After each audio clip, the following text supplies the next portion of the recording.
Okay, so again, what I'll do is after I go over our services, I'll ask if there is any questions. Feel free to put your questions in the chat box. And following the services, we will uh, a quick interview with Kendra. You'll be able to ask her some questions as well regarding their new store and their recent store expansion. So, hello everybody. My name is Garrett Bauman. I'm the general manager here at Mailbox Print and Business Center Developers. I've been with the company for 5 years. Just real quickly, my background is I spent 12 years with the retail stores that I owned, started from scratch, expanded into Maryland, Virginia, DC, and out here to Las Vegas, where I reside now.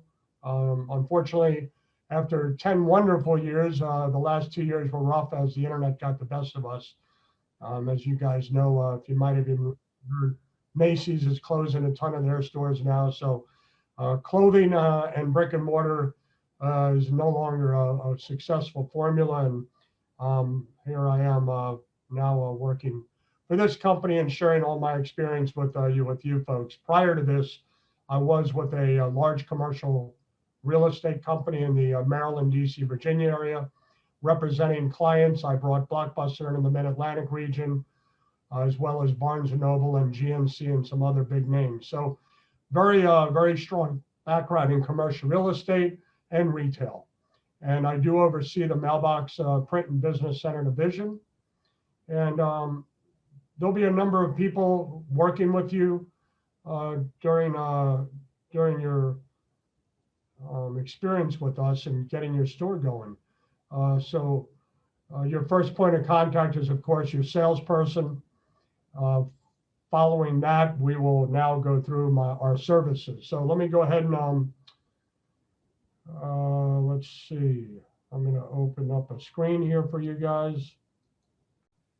Okay, so first we have our financing. As I mentioned to you earlier, once you come in house, we open a file on you. The first thing we want to do is determine that you do have the funds to open a store. Once we see you do, at that point, we will send you into the real estate department. But the way our funding works is that we have several lenders we work with. We only work with several lenders because of the fact that it's very difficult to get financing for a startup. And a lot of people might, I'm sorry, I'm just letting a few more people in to the waiting room here. Okay.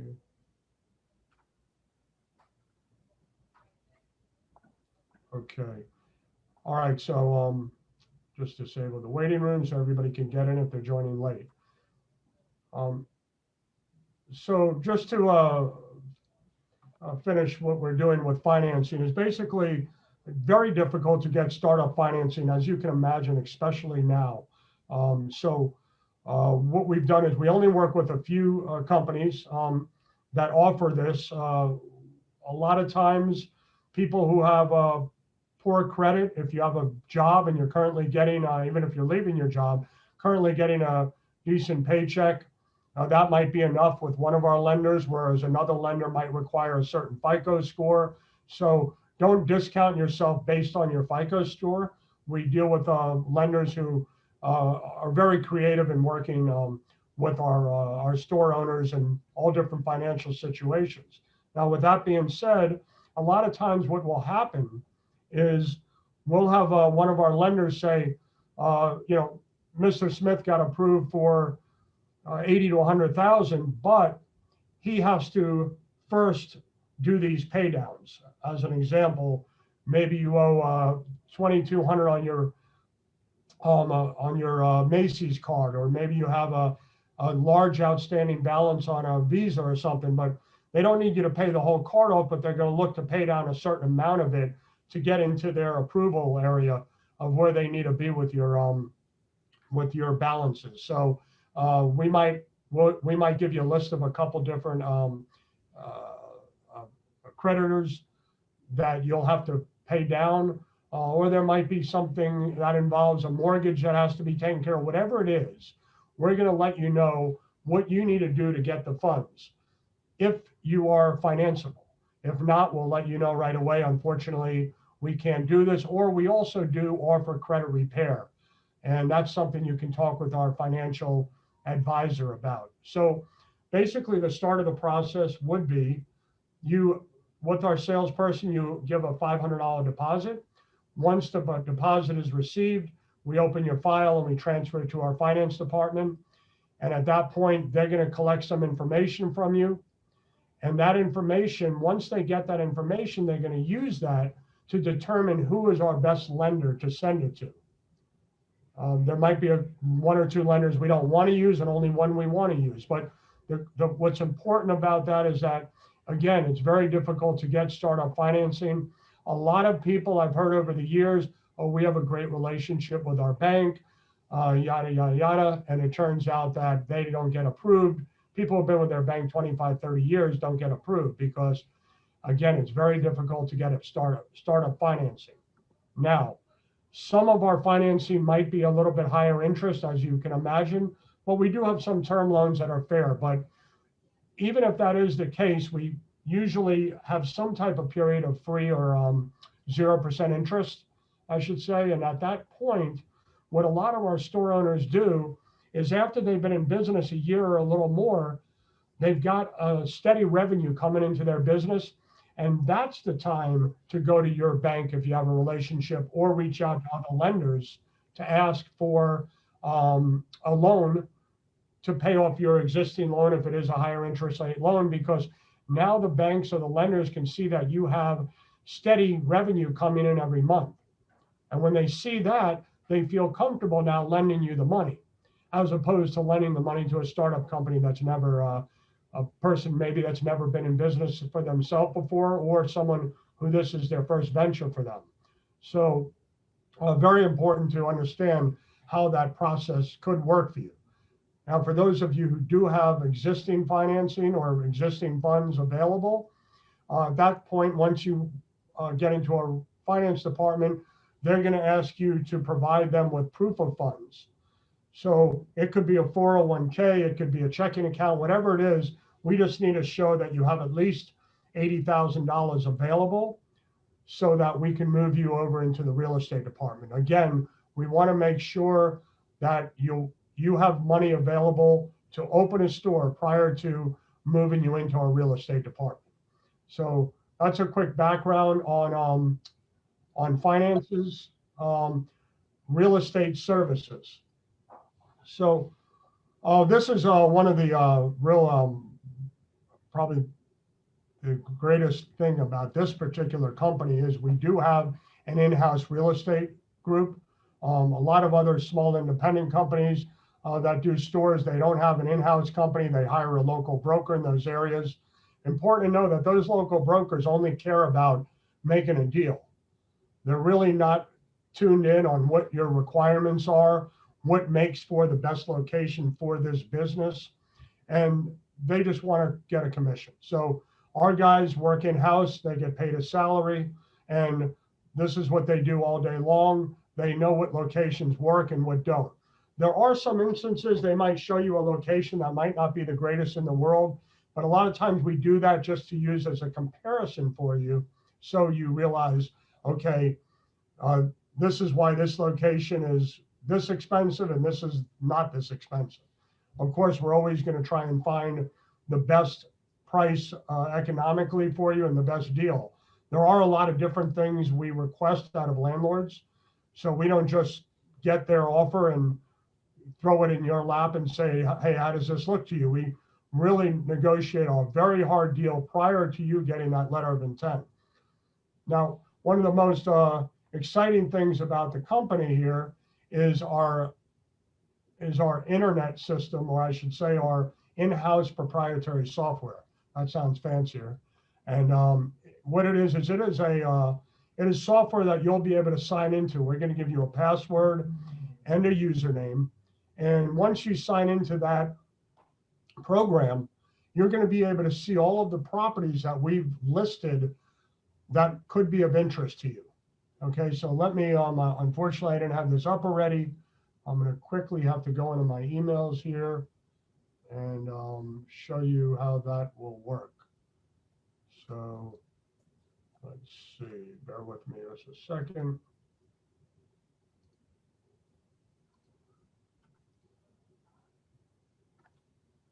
Alrighty, okay.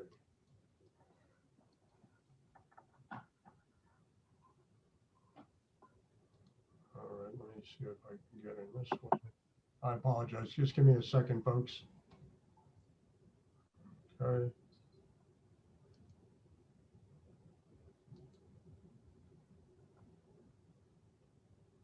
All right, here we go.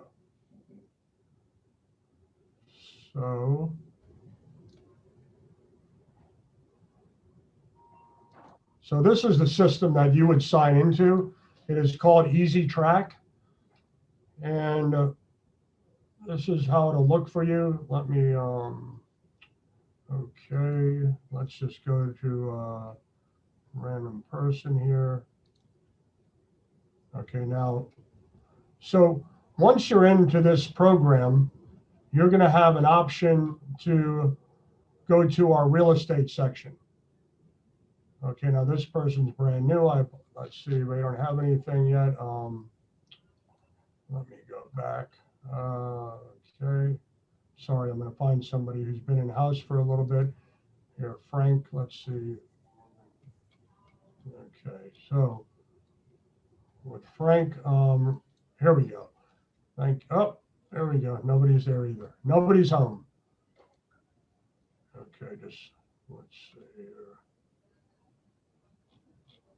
Okay, I'm going to put in.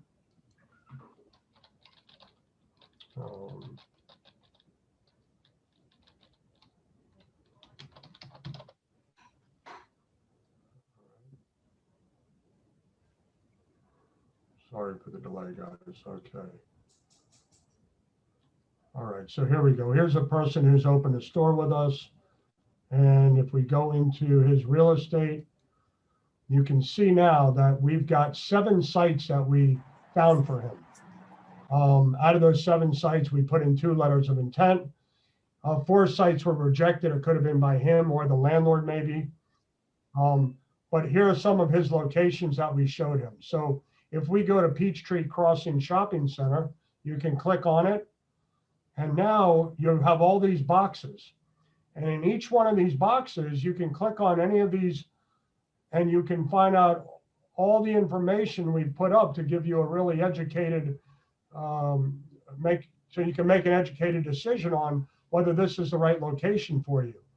This particular location here has 4,000 people in 1 mile, 31,000 in 3 miles, so on and so forth. It tells you their incomes. And then it tells you these are traffic counts here. And then as you scroll down, this is how many businesses are in 1 mile of the site, 441 businesses, 3,000 employees. And so this is just one example of demographics that are available to you. And then we can go into the competition map we're going to provide. And this is going to tell you where your competitors are. So you've got a FedEx only 1.3 miles away from this location.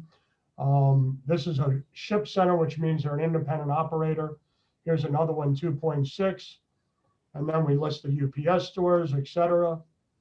And then you can go back and then you can see some details on the shopping center. This is the market brochure from the landlord. Tells you all about the center here as well.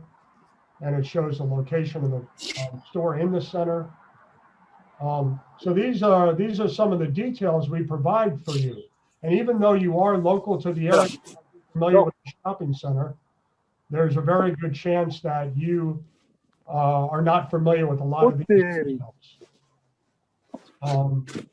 So here's an aerial of the location.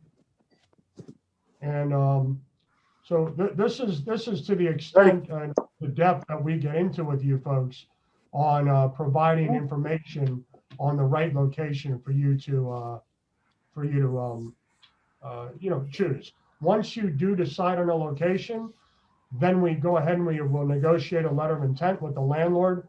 We do have, in fact, some parameters that we provide to the landlord. One of them is our build out letter, which outlines everything we want from the landlord for the space to be ready when we move in. Some landlords will give us everything we want. Others might give us an allowance to it. Others might say it's as is, where is. Also, we'll typically ask for anywhere from 3 to 4 months free rent. It's very critical. That's a deal point we rarely give on unless the owner really loves the location enough and he's agreeing to take less than 3 or 4 months free rent. But it's really critical so you can jumpstart your business and build up your clientele before you have to start paying rent, that you have some breathing room there. So one of the very important deal points that we address with all of our customers, all of our landlords, I should say.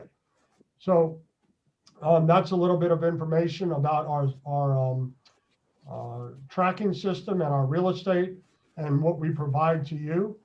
Once a letter of intent is approved by the landlord, we send it back to you. At that point, if you sign off on the letter of intent, then they will draft. What's that? Oh, okay. Hold on, let's see 1 second here. Thank you. Okay.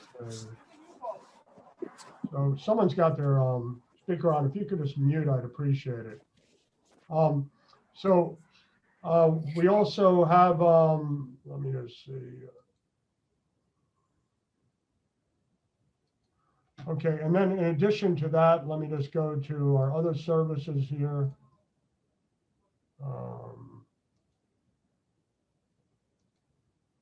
Okay, let's see. Okay, and then our other final service would be your store build out following lease negotiations, and you sign in a lease. At that point, we transfer your file over to our operations department. Once you're in operations, what happens is my assistant will contact you. She'll give you a list of all the things that need to get done prior to the store being open, as well as all of the training information. Critical to understand, and this is in the business training here, is that due to COVID right now, we are not able to have people come out to Las Vegas for our classroom training. So our training is done by a video, which is our teacher that typically would teach in the classroom has a full-length training video we provide you with. In addition to learning about the shipping software on that training video, you will also have a separate live Zoom class to learn how to use the shipping software. The class is about 5 hours long. And then you're also going to have training with me where I spend a Zoom class about 4 hours with you talking about social media, marketing, vendors, additional revenue generators for the store. And we also will talk about customer service and marketing, et cetera. Lastly, we're going to find the closest store to you that is willing to train you. And you'll either drive, or some people might have to fly to that location where you'll spend a day in an operating store so you can get comfortable with being in a store and learn from a store owner on how to operate things. That's how the training will work.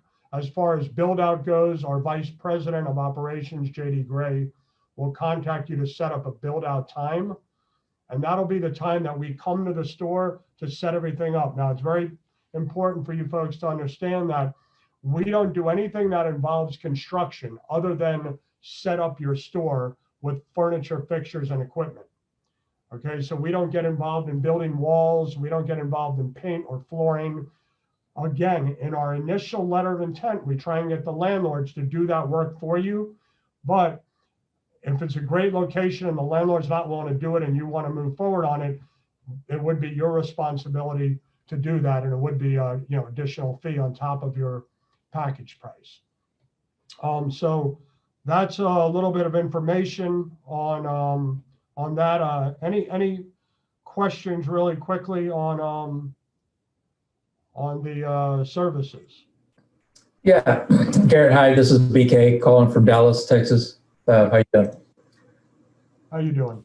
Good, good. Quick question. You mentioned shipping software training. Is that the only software that you offer training on? Is it part of the overall mail store software? Or, I mean, you see what I'm saying? Is it a module within a bigger software package, or what kind of software do you all offer as part of the Mailbox? So it's a shipping software that basically handles all of the carriers.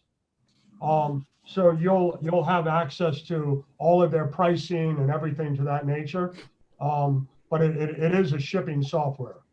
And there's really only a couple of them out there, 2 or 3 that are used by most of the store owners around. And the one we use is a company called Postal Mate. And it handles, so when you get your POS from us in the store, your POS is going to have everything loaded into it. It's going to have, you'll have all of your product and inventory in it. It'll be barcoded and ready to scan when a person brings it up to the counter. We'll have all of anybody who brings a box up, depending on the carrier, you'll have all the pricing already in there. All of it's already set up and in the POS system. Okay, so if I can ask another real quick question there. So the pricing is already loaded. What pricing is that? The pricing that I would, as a business owner, get from FedEx, UPS, DHL, whoever, as a business owner, or is that? So basically what happens is, because you're starting out, they have different tiers. So starting out with FedEx, for example, you're going to be on one of the lower tiers because you have to build up your volume. And as you build that volume, you'll get a better breakdown. But it really depends on the market area and the package. So a lot of people ask me that question, but it's specific to the package and the type of shipping. So there's too many answers to the question to break it down. But what we do is, there's a wholesale pricing. That's the price that the carrier charges you. Then on top of the wholesale pricing, there's the retail price. And this is the uniform retail price. So as an example, if you go into FedEx and you, not an independent store, but into the FedEx office store to ship a FedEx, they're going to charge you the retail price. They're not giving you wholesale because they're FedEx, because remember, they have an overhead as well. They have rent, employees to pay just like you do. So they're going to charge you the retail price. What we do as a general rule is we put in about a 12% markup over the retail. Now, what we tell you as we move on forward here is that if there's a FedEx a mile and a half down the road from you, you might want to lower your 12% markup. But if you don't have a FedEx for 2, 3, 4 miles, or they're on the other side of the golf course or the highway or the lake or the river, or whatever, then you might want to go ahead and keep it at that 12%. So there will be some price adjustments you'll have to make based on your market area and who's near you.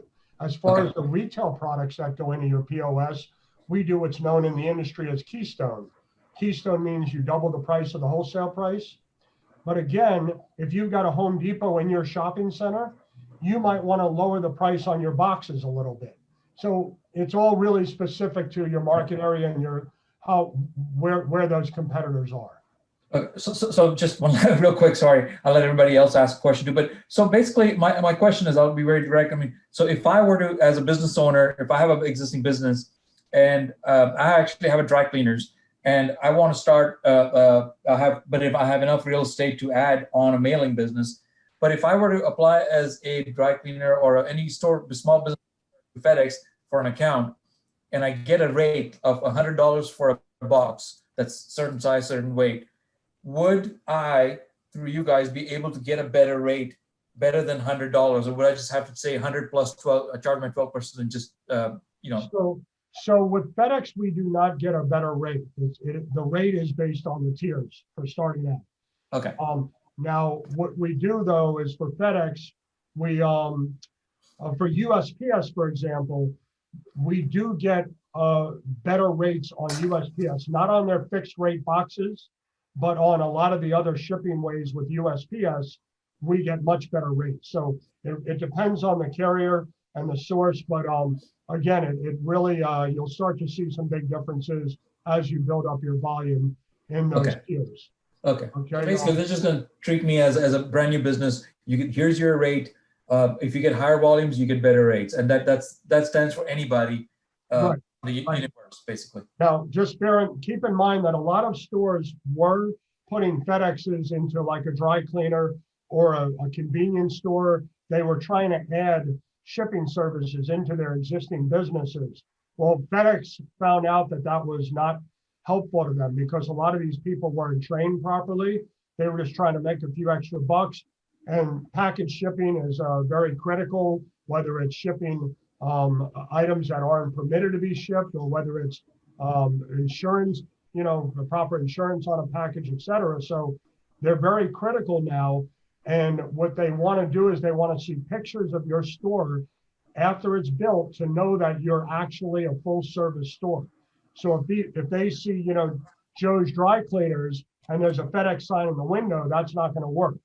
They need to make sure that you're Joe's Shipping and Mailing and you have dry cleaning services. That's okay. So we have a store in Bend, Oregon, and she's been doing phenomenal. And she has a dry cleaner drop off in her store, but it's a mailing and shipping store with a dry cleaner drop off. So not that that applies to you. You might be looking to open a full service store, but I'm just bringing that up as a Thank you. something. Real quickly, I just a couple other quick questions here. I see, can a group of individuals open a store? Of course. Once again, we could provide financing based on the individuals who want to apply, or if you have your own group of people, yeah, obviously we'd love to open a store. All we need is, the money to cover the costs, and we're happy to do that for you. That's how we work over here. Who bears the cost of travel and training?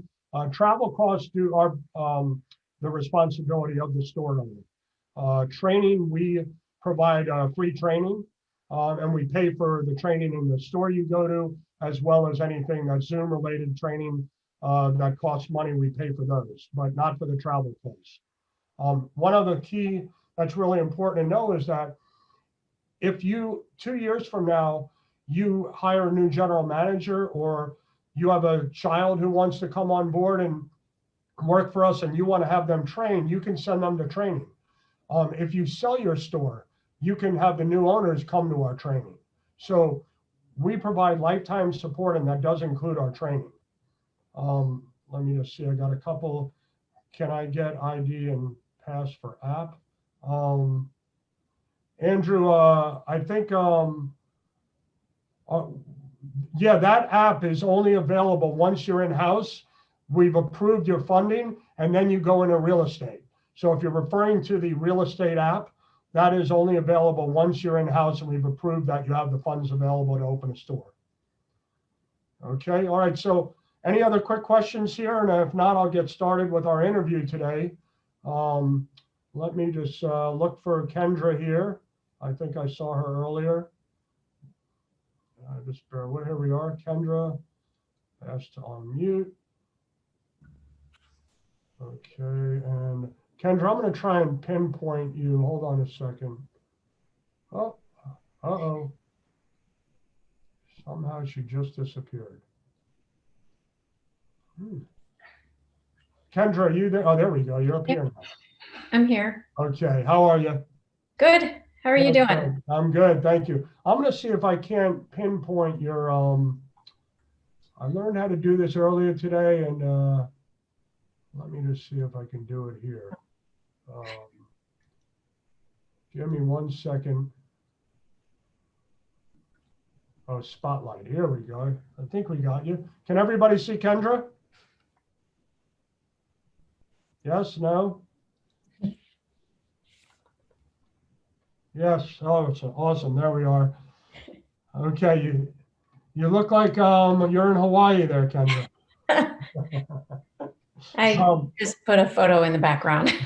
Okay, well, me too. I'm not sitting in a store, folks. I'm actually relaxing in my home, but that's behind me is how a typical store looks. But so Kendra opened up in probably July, was it, of 2019? Is that right? Yes, it was July a year ago. Okay, July a year ago. And, it's funny when you and Russ came to training, um, the minute they walked in the door, I knew that they were going to be successful. They already had their shirts on with their logos done, and they had already spent, there we go, always, right? Got to brand yourself. And you really know who's proactive, and the people who have already, before they even get to class, they've already started to do a lot of things that are important to getting the business started and branding yourself and whatnot. So it's no surprise to me that her and her husband have been very successful. Even in the short amount of time, though, that is a surprise. We have had several stores that have really knocked it out of the ballpark their first year. Kendra being one of them, but they've even expanded. So they've been open about a year and a half, and they're expanding. So I'm just going to ask Kendra some basic interview questions and let her answer. And please feel free to type in the chat if you have a question. I'll be glad to ask her. So, Kendra, for starters, why did you decide on opening a mailbox and print store? Well, in the area that we are in, there's one tiny little post office that everyone hates because there's always lines and it's horrible. Then there's UPS stores everywhere. Personal preference, I've never liked UPS. And then there's one FedEx office, not real convenient. And I looked around and I said, we need one of those mailbox store places. And Russ hadn't decided what he wanted to be when he grew up yet. Okay. So he started looking, and we just decided this was a good venture to get into. Okay. And that is how a lot of our clients come to us. They said, there just wasn't that use in our area. And they decided to give us a call and see if they, can fill a void in the community. But a lot of you will realize that there is quite a bit of competition in your market area. And again, it really depends on who the competition is, how far away they are, et cetera. So why did you choose us, Kendra? Well, my husband is a veteran, and so he started looking at places that either honor veterans or do a package or give a military discount. Your company actually did, which was nice. He looked he looked at UPS and looked at their franchise package, and it was outrageous. Their startup fee, their franchise fees, and then all of their rules. And to be honest, he and I both have worked for so many other people and had bad business partners. And we just said, we want to be our own entity. We want to have our own brand, and we want to be able to do what we want to do and have that freedom. And that's what you offered us. Okay. Was, hey, make your brand and open your store. Yeah. And what a lot of people that do come to us for that reason also, they've looked into doing a UPS store or Postnet or one of those other larger franchises. But, in addition to them costing twice as much as our store does, and probably doesn't even look as good, one of the things that you have to realize is they really tie your hands as to what you can do. I mean, a lot of the things that Kendra and other store owners are doing in their store, a UPS franchise wouldn't have allowed them to do that. So no. Very important, to understand that. How long was it before you guys really started seeing profits? I would say about 4 to 5 months. Okay. And honestly, my observation is that can be area specific, and it can depend on the type of competition you have. Yeah. But because of when we opened, the summer gave us time to get ramped up for the holiday season. And so we started at least matching. I can't say we were rolling in it, but we were at least, meeting our bills October, November time after opening in July. And of course, the free rent probably helped quite a bit to get things started. That did. Honestly, that really helped a lot. And I thought, and I'm not just giving you a plug to give you a plug, but seriously, I mean, from the time Russ started talking to Brent, and then we've worked with you, Garrett, both of you, there's so many things that you gave us in the real estate negotiation. You got us a far better deal than anybody else in our plaza, because we've talked to other business owners in our plaza. So, I mean, the free rent that we got and the negotiated deal was just great. And keep in mind that they got their deal when we weren't in the midst of a pandemic. So right now, you can imagine the deals we've been getting with more and more businesses, small businesses closing. We've been able to negotiate some very aggressive deals with the owners. And now really is a great time. And you know, on that note, I do want to mention that our stores are considered essential. All of them remained open during the pandemic, and not only remained open, but most of them did thrive. And so I think this is a little bit off our numbers of questions, but how did the pandemic help you with your sales? Did you see a big increase, or was it about the same? I would say when everything first started, Yeah. because people were afraid to leave their house, Sure. it might have been a little slower, but honestly, it's done nothing but help us, because we are an essential business between US Postal Service, FedEx, and honestly, even having Notary, that has made us essential as well, because banks were closed. People couldn't go to their bank to get a notary, and so they would come to us. And Still then a lot of banks closed. correct. Yeah. And so there's things that we've been able to provide that people couldn't get anywhere else, and it's done nothing but help us. And I mean, we're grateful every single day for what's happened to us over the past year. And prior to the pandemic, our typical customer is a small business owner. One of the things is, you know, if you own a small business or work from home, especially if you work from home, you don't want to have your home address on your business cards and your websites or packages you're sending out. So you rent a mailbox at a store like one of ours, and that gives you a real street address.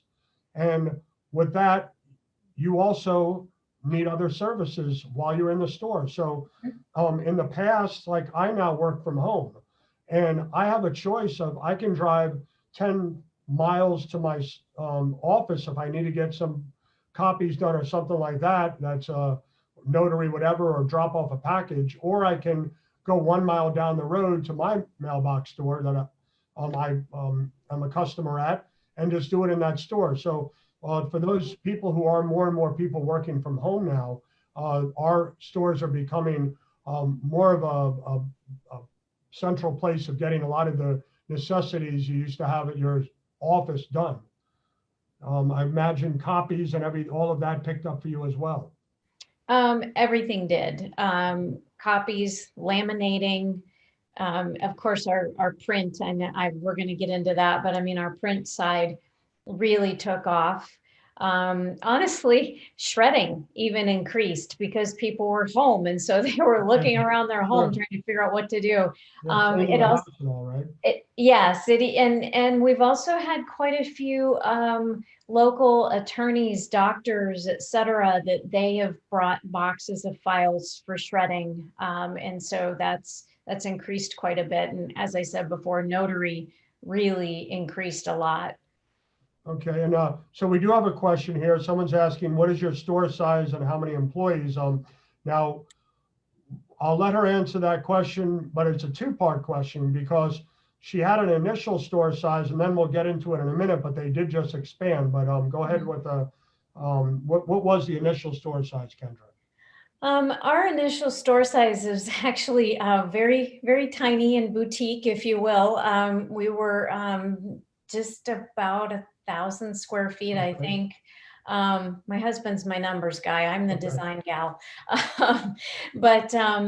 So that was our initial size. And the beauty of what you all provide is that you did our store build out, and this is what you all do. So you know what works. And then, as you said, because we're independent, then over time we can modify and move things around that work for us. So it worked for us initially, but then we needed to grow because we didn't have a lot of storage space, and that really was just our particular And situation. if I can interrupt just for a minute, just to let people know that 1,000 square feet works nicely for a mail and ship store, which is our value package. But Mhm. once you get into the printing, it starts to get a little bit tighter at 1,000. And that's kind of what happened with them as their printing grew. It really is that's what had to cause the expansion more than anything. Is that correct? Correct. And just also the Part B, I believe somebody had asked how many employees we have. So when we started, it was just my husband and I running the business. So we own it and we run it, and we work 6 days a week. We're open Monday through Saturday. Saturday's a half day. So we get 1 day a week off, Sunday. And a year ago for holiday season, we did hire somebody. She worked for us for basically just to help through the holiday season. And then she left, and then we were on our own again.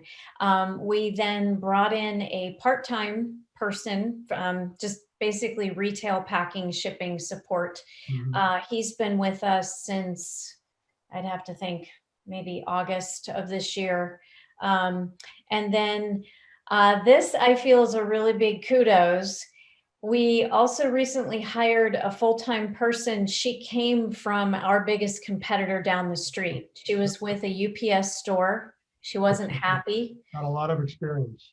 She's got a lot of experience, and it really spoke volumes that she was not happy where she was. She heard about our reputation and she contacted us, and she's been great. And just So as a common question people ask, and what is I mean, with your employees, how many hours would you say your part-timer was working during the busy season?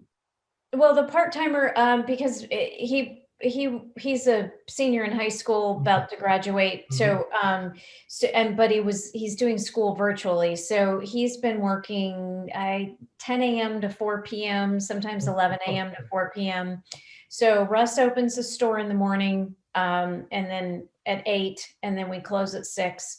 Our full-time gal, she's there from 9 to 5. Monday through Friday. Now, neither one of them work on Saturday, so Saturday's our day. Okay. And then, I always tell people that it's really important, even as a husband and wife team that can both be running the store, that you hire a part-time, because you never know when there's an emergency to come up, or just you need a break, or somebody can't open or Yeah. close one day. A part-timer is always there that can kind of alleviate some of that stress that a family has to deal with when owning a retail store. Of course, the beauty of this business is that it's not like a typical retailer that's 7 days a week. It's Mhm. Monday through Friday, usually like 9 to 6:30. What are your Monday through Friday? We're 8 a.m. to 6 p.m. Right? And then Saturdays, Saturday is 9 to 1. 9 to 1. Okay. And we stick with that. I mean, we stick with our hours, and then we close on federal holidays. And our customers have gotten used to our hours, and they understand them. Okay. And just I do see someone is asking a question here. It looks like Tony's asking, what hours can your customers access their PO box? Okay. So they're not PO boxes, just to be clear to everybody. They're actual street addresses. The Mhm. post office has PO boxes. The difference is a lot of big companies, financial institutions, and a lot of internet companies won't ship to a PO box. So we are physical street addresses, but I think, do you have 24-hour access or no? No, just the way our building and our store is set up. So our mailboxes are accessed when we are open. Okay. Now, I will say, because we are a small community business and we don't live far from the store, our mailbox customers know that if they need a special exception, they can talk to us and we'll accommodate. Okay. But everybody's been fine so far with the Yeah. hours that we're open. And what I've found is that suburban type stores aren't real, it's not real, especially rural, but or suburban type stores. 24-hour access isn't isn't a necessity as it would be if you were in a city like Las Vegas, where I am, where it's 24-hour people working, or if you're near a military base or a college that's got a university with dorms. Those are areas that do better with 24-hour access or where it really becomes a need. So, and then, Well, and go ahead.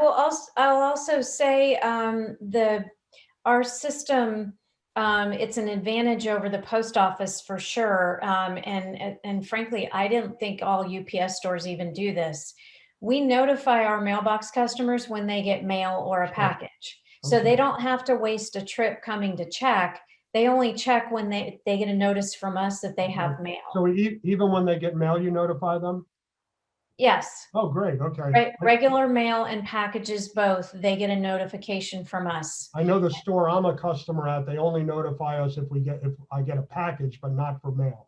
No, we notify them. Okay. When we get the mail in, we sort it and we do our mailbox That's notifications. why you guys are so successful. So, well, I've got another person is asking real quickly about printing. No, they have a large format printing. So just quickly, what kind of print items do you typically do, Kendra? So our print side of our business, and I'll segue a little bit, that's actually what we just expanded. The retail space next to our store was available and we heavily considered, should we expand? So we did. We cut a hole in the wall, made a doorway, and expanded into the unit next to ours. So we doubled our space. And so that side is our print center. Now we still have one workhorse copier printer, if you will, over on the mailbox side, but then our print center has our wide format printer, and then we have another HP color printer. So we can do everything from 8.5 by 11 legal size up to ledger size. Then we go to our wide format printer, and that is blueprints, that is photo printing, photo enlargements, banners. We print on vinyl, so we can do yard signs. We do pop-up banners like for trade shows. We do wall graphics. Okay. We do a lot. Okay, that's good. Now, I know a lot of people who, it's important for our customers or prospects here today to understand that this company stayed away from incorporating printing for, the first 12 years they were in business, because you really kind of had to have some type of graphic design background initially to, get involved in the print business. But we do have, and I don't know if you're a customer of our proprietary software company, Yes. which we use, and they really have this system that makes it extremely easy to print out things yourself. The customer can do it on a touchscreen that we provide, or the store owner can help with any project. And in addition to being able to do the things that Kendra mentioned in store, we also hook you up with a third-party printer who can do anything. So, you want your logo on golf balls, or you need something that's really unique, the third-party vendor will be able to do anything, and the customer will think it's coming through your store, and you get a commission from that through the third-party vendor. Correct. Is that correct? Yes. So we, the proprietary software you were talking about, it's an entire package where you have, I'll call it a kiosk, although the way we have ours set up, I mean, it's a computer monitor and keyboard. It's tied into our 2 high resolution color printers, our wide format printer. And between you all, Garrett, providing anytime support, and then that company as well. Yeah. I mean, it doesn't matter if we get an error message on a printer or whatnot. I mean, we reach out and they're helping. So that software, it's very user friendly. And it literally, you can, like the picture behind me, that's actually a picture that I took with my camera, but I could load that in the system and pull it up if I'm going to do a canvas print, a canvas wrap on a frame, and it'll show me, will that picture look good or not? And so one of the great things that helps us sell is we tell our customers, we look at your pictures, we look at things before we print them. If it doesn't look good, I'm not going to print it and charge you for it. And they appreciate that, because when they just upload to Walgreens or even Costco, they're working with a computer. Yeah. They're not dealing with a human being who They don't know the cares. quality of the picture that they're about to print, because the larger you make it, it loses quality. Yes. So that's something, we really offer a concierge service. I mean, that's what our customers know, is that they get personal touch from us and that we care. And I will tell you, that relationship with your customers and your community, that is what sells your business more than anything. Absolutely. And, in training, we discussed how critical it is to give good customer service, because it's really surprising how many people go out of their way to support a small business by giving a Yes. small business their business. But they're the same people that, if you don't give them good service, they're going to never come back, or they'll tell 10 friends about it, because Mhm. they're going out of their way to pay a little bit extra, even in some cases, to use your services, because they're looking for that customer service. And one of the things I bring up, I love in training, I bring up this story a lot, is when I moved, I had a new mailbox store. After I had been there about 4 or 5 months, I walked in one day, I didn't have my key. And there was like 25-year-old guy behind the counter. I said to him, I forgot my key on mailbox 226. And he goes, 226, Mr. Bauman. And I was like in shock for a minute, because I couldn't believe he remembered my name. But it's little things like that that make such a huge difference in a small business. So you guys are doing everything right, it sounds like, with respect to that. And how much of, I'm getting another question here, Kendra, what percentage of revenue typically is the mailing part of the business? Any idea on that right now? I would say that the mailing, and it's seasonal affected. So we just came off of the busiest holiday shipping season on record, not just for Okay. us, but for any shipper. Yeah. So this past holiday season was unbelievable. So even putting that aside, because it's not really fair to compare December revenue to the rest of the year. But even putting that aside, and I wrote some notes here, so sorry, I'm having to cheat. I would say that the shipping is probably 60% to maybe 80%, depending on the season. Now, depending on what's going on, Right. our printing can go way up, and then maybe it's more of a 50-50. It depends. So here's for instance, before the busy holiday season this past fall, this past summer and then fall, between graduations and then different political things and all of that, we were printing yard signs until we thought we couldn't print any more yard signs. So that was just, I mean, that is a constant for us, that we print yard signs. And then for real estate clients as well. So the real estate clients have really boosted our print business quite a bit. You might get a realtor walk in because they want to mail a package. So then you tell them what your store does, and you say, well, here's our business card. By the way, do you feel the quality of that business card? We print those. Oh, and we do letterhead and matching return address envelopes as well. And by the way, what sign vendor are you using? Because we print all these signs in-house, and all the other folks in town are higher than we are. Right. And we'll keep your logo on file and can always use your branding. Yeah. So that kind of a relationship really has helped us. And by the way, folks, the markup on printing is astronomical. I mean, as an example that our printer uses on I think it's about a 2-foot by 3-foot photo luster paper, which is a very high quality photo paper. If he was to print a picture that takes up that entire paper, your cost is going to be around $1.65, but the typical resale value on that would be about $20. So that's just an example of some of the margins you have in printing. And in general, the business has a very high rate of return, because you're really only, other than your overhead, your big cost is in ink and paper. Unlike a typical retailer that has to buy a product and resell a product, you're just really offering your services. So the profit margins here are a lot greater than a typical retail store. Well, a really easy, for instance, our cost to print a yard sign, and that's we print it on rolled vinyl that comes out of our wide format printer, and then we put it onto a piece of corrugated plastic, and then it comes with the metal stake.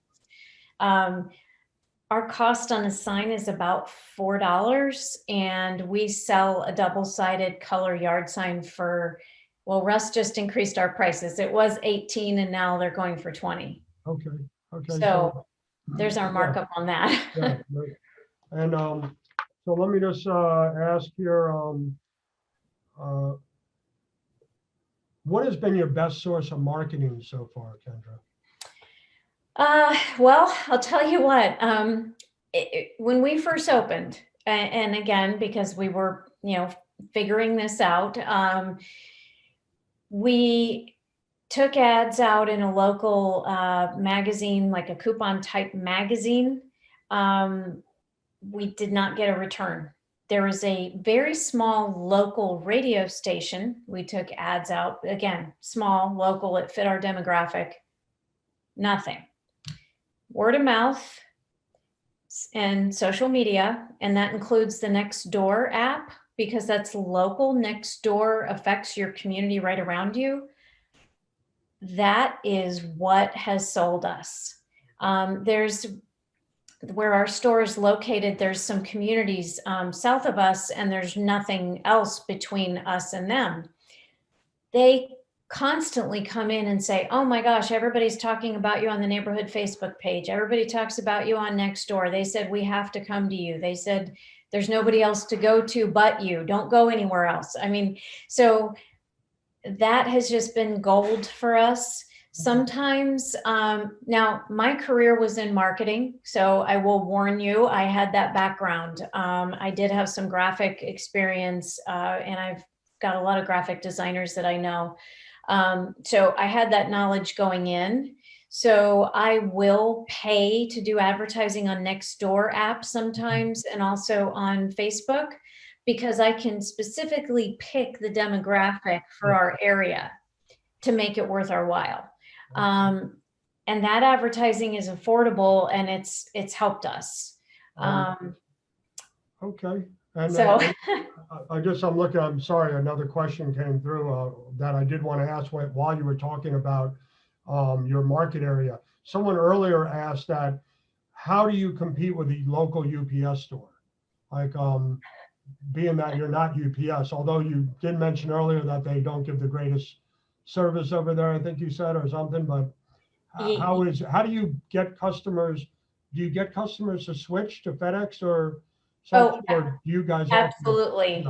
We do. Now, our particular situation, it may not fit everybody, but our particular situation, there's a UPS store 3.5 miles from us. Okay.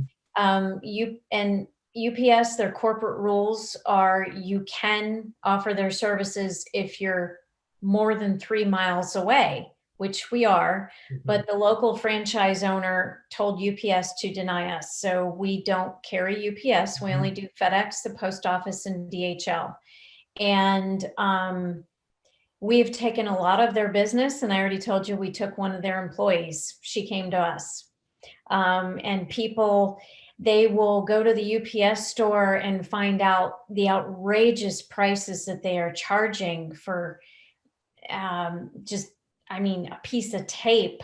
Yeah. They charge $4. I went into my UPS store to do a certified mail, and they wanted, I think, $8.50, or I could have gone to the post office. It was $5.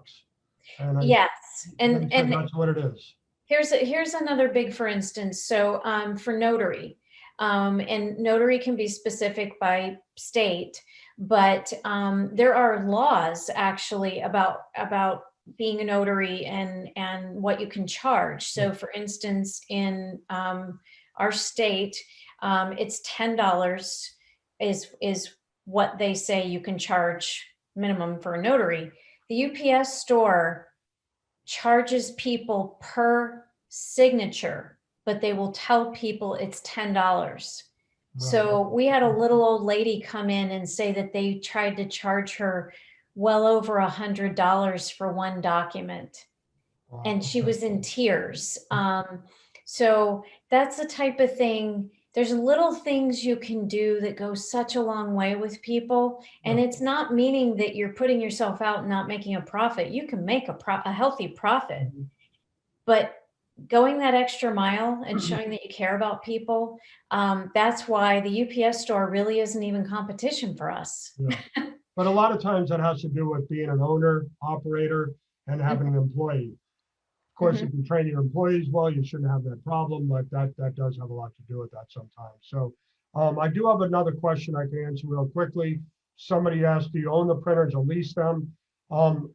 If you buy our standard or premium package, you do own the printers. Mhm. You can lease through this company that we work with, but typically you have to have an LLC that's been in business for 2 years or more.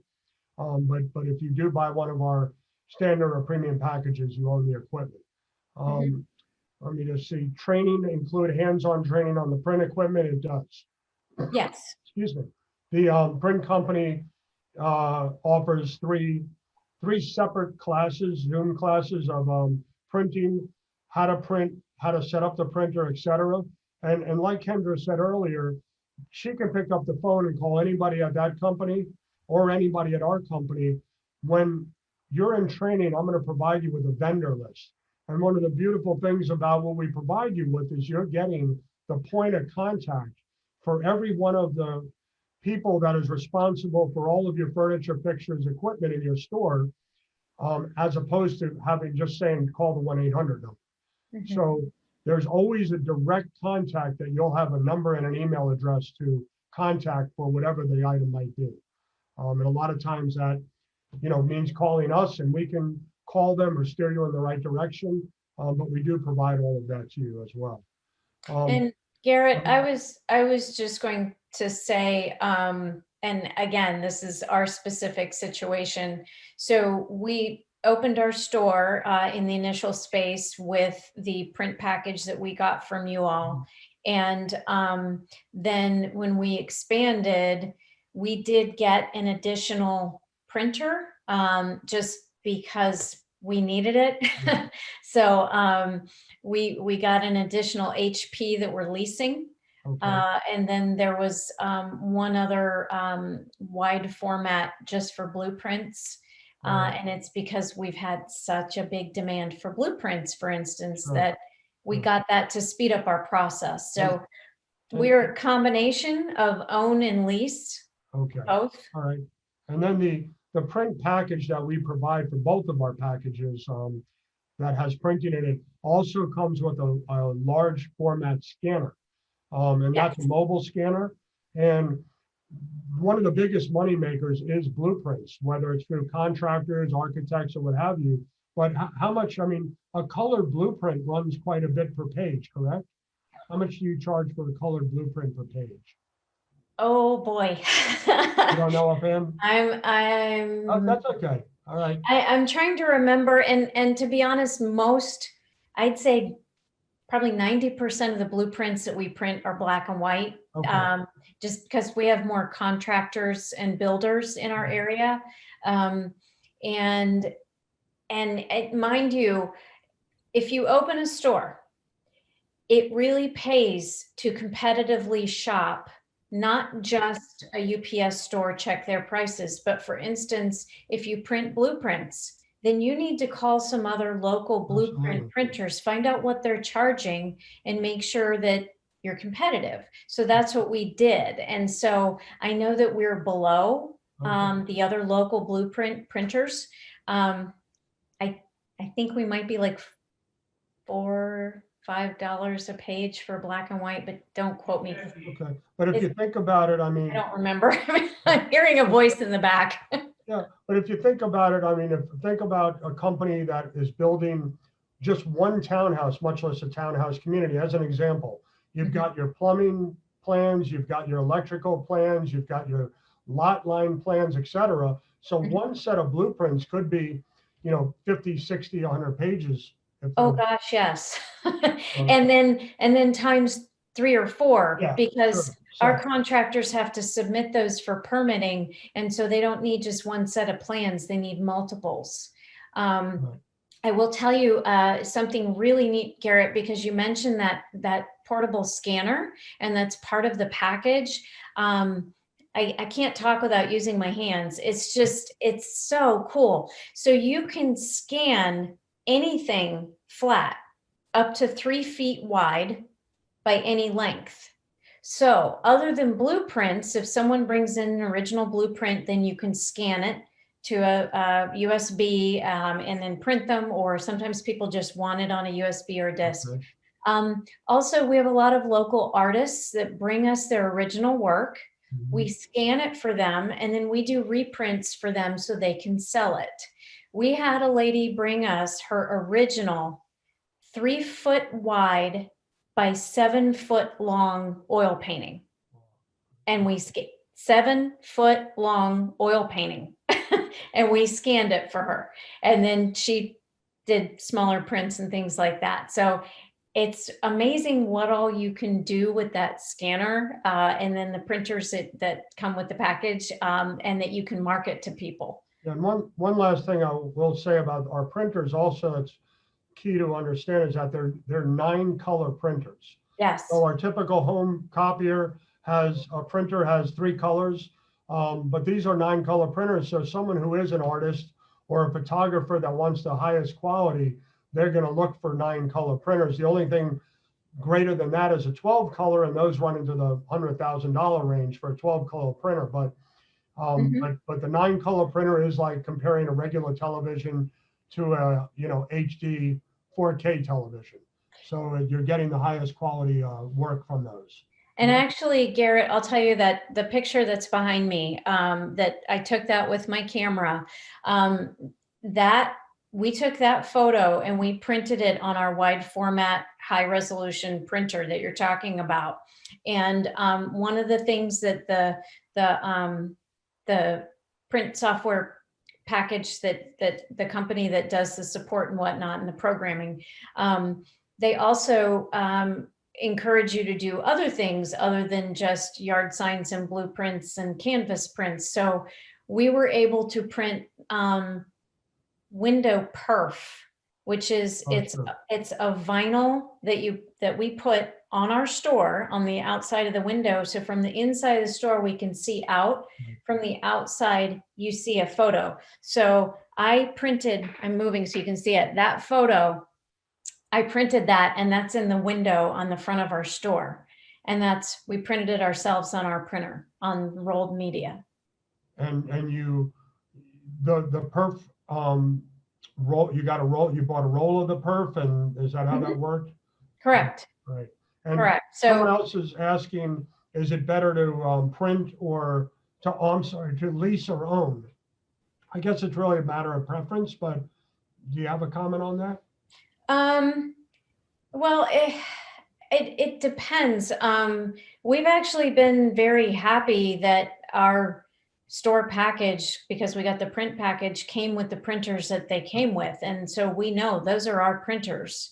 And again, it's only because we expanded that then we leased an additional printer, but that was because Russ did a lot of research and due diligence on, okay, if we're adding an additional printer, what's going to be the best way to do it? And that's why we did that. But owning our equipment, we've been happy that it's our equipment. And one of the things is the printers are a little bit different than, say, a copier. I mean, copiers are constantly coming out with upgraded copiers. The other thing about a copier is there's a lot of moving parts with a copier. So they're more susceptible to needing service or damage or whatnot, whereas the printers are a pretty simple machine.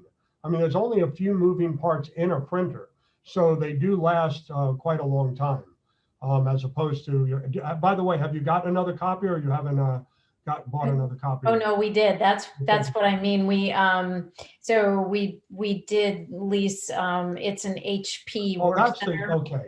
Okay, Yeah, it was a so copy. it's a copier printer. Okay. It does color printing, but then it's a copier scanner as Okay. well. All right. Well, I don't have any other questions for you, Kendra. Does anybody else have any other questions before we call it a evening here?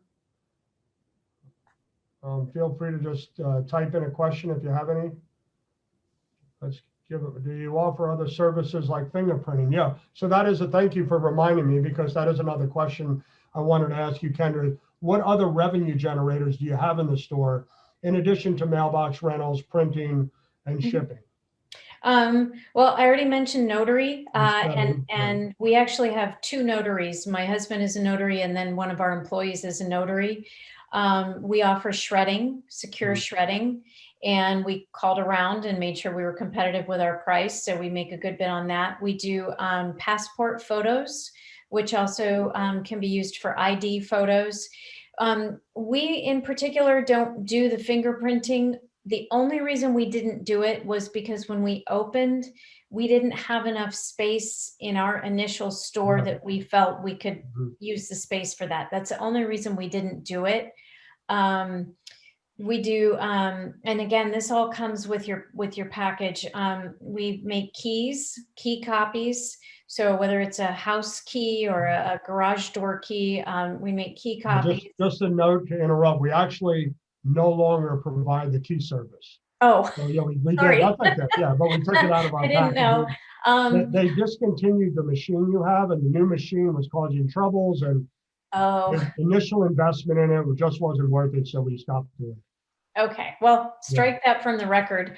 Never said that. So we also have a fax machine, and I'll tell you what, especially this year, and with people couldn't go to their office or whatnot, you would not believe how many people come in and pay to send a fax. Okay. A lot of people, and with government offices closed, so many people are faxing. All right. So we get quite a bit of revenue from faxing as well.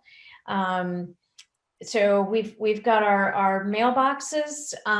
What about virtual mailboxes, Kendra? We also Do do that? virtual, yes, and that was part of the software package that you provided, was to be able to sign up for that. So we do that as well. So we do in our store mailboxes and the virtual mailboxes. And we discussed that a little bit more in depth as we get into training with you folks. How did you expand your store? Actually, she talked about that already. How long do you think it'll take you to pay off your loan? Well, so I'm not an accountant, but one of the things a business owner has to watch is you don't want to pay off everything and look like you're this super duper rich income generating machine right away, because then you're going to pay a lot more in taxes. Right. So I will tell you that the services that you provided us in helping us to get financing, and I was listening in the beginning when you were talking about that sometimes it's tough to get financing and you might have to pull more than one loan or more than one credit source, which we did. So then what we also did is, after a period of time, because we own the equipment. So here's a bonus to owning your printers and owning things in your store. That's an asset. So when you go to refinance a loan, or you want to refinance and put together a few different things, you can say, I've got this asset and this asset, and I've got this store. And then you can get approved to refinance. Absolutely. Yeah, you can do financing just on a loan based on the value of your store assets. Correct. And so that's where owning those really comes in handy. Yeah, so I think what are virtual mailboxes, that's something we get into during training. We explain that to you, as well as many other revenue generators. We'll talk about that you might want to think about bringing into your business. Again, one of the things that's nice is that you can bring in whatever you like into your store, because we're not a franchise. And one thing I do want to point out that I always like to address is that you mentioned earlier, Kendra, that if you're less than 3 miles, or if you're more than 3 miles away from a UPS store, there's a good chance you might be able to get to be a UPS carrier. I mean, for those of you who might still be considering a franchise, think about you spend $150,000, $200,000, some areas $250,000 on a UPS franchise. You open up a store, and 4 miles down the road, UPS gives the okay for an independent store to carry UPS. I mean, that happens to UPS owners all day long. So just and actually, they cost more than that. right. Okay, I'm sure. Well, your area, it's probably in near 250, right? It was well over 200,000 to start. And then they take part of your profit and monthly and sure, absolutely, yeah.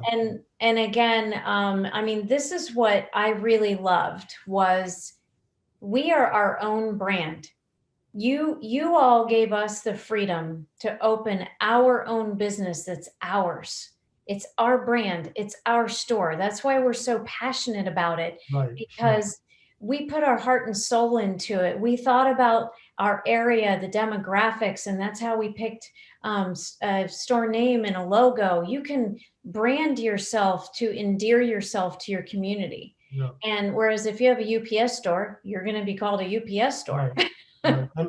And you know, folks, one of the things I like to talk about is what makes a good entrepreneur. And a lot of people don't realize that in order to be a good entrepreneur, you have to be passionate about, and that's the key word that you mentioned.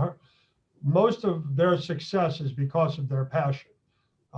Even we've had store owners who have started out really, really slow, and I can have you call them and you can hear the passion in their voice, because once it started to pick up and things started to get rolling, because they stuck to it and they realized that it takes a little time. Rome wasn't built in a day, as we know, that you know, it's really you have to really love what you're doing.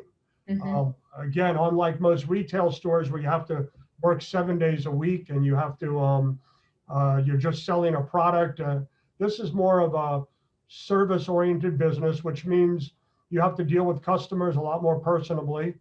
And if you're someone who isn't good with people, probably not for you, as well as if you're someone who's not used to being on the phone and talking to people during the day to try and build your business. I mean, one of the incredible things, and I share it, by the way, Kendra, with so many of our customers, is your Facebook site. Because we talk about Facebook and we talk about social media, but it really only works if you're continuously updating it. And correct me if I'm wrong, you probably update those sites twice a day. I mean, as much as that, if it's not busy. Well, it depends, but I mean, definitely once a day. I'm doing Facebook, Instagram, Google. Google will let you do a post every day. And that's important because a lot of people find us through Google. They just Google mailbox or post office. So Google, and then also the Nextdoor app lets you post. If you have your business listed, you're allowed to post a couple times a month. It's surprising how many people don't know about Nextdoor, but we share it with our customers as well. But lastly, we did have, let's see, I saw one other question here. Oh, somebody asked, how well are your virtual mailboxes doing?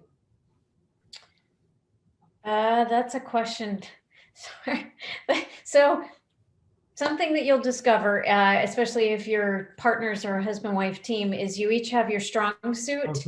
Okay. Mailboxes is Russ's area, and I don't remember how many. All right.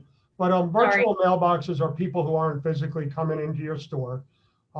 But the beauty is that a lot of the things that I'll share with you for additional revenue generators are companies that send you the business. So fingerprinting, for example, if you go get a job at a hospital or a daycare or a school, they're going to say, okay, you're hired. Here's where you can go get drug tested. Here's where you can go get fingerprints. And they're handing out your information. So that's just a really a nice type of revenue generator where you don't have to go out and try and get that business. You have other companies sending it to you, as in virtual mailboxes. But correct. Anyway, and I was going to tell you, I mean, every one of us has friends and family all over the country. So because again, my background was marketing, so I've not been quiet about our business. I have actually had friends of mine in other states in the country come to us because they wanted a virtual mailbox through us, or they even came to us to get business cards or get a canvas print, even though they're not even here, Sure. but because I talk about it. Okay. And so you're your best advocate, and you can even promote your own virtual mailboxes too. So how happy are you at the end of the day with the fact that you guys decided to get into this venture? I will tell you, Garrett, I will not ever go work for anybody else again.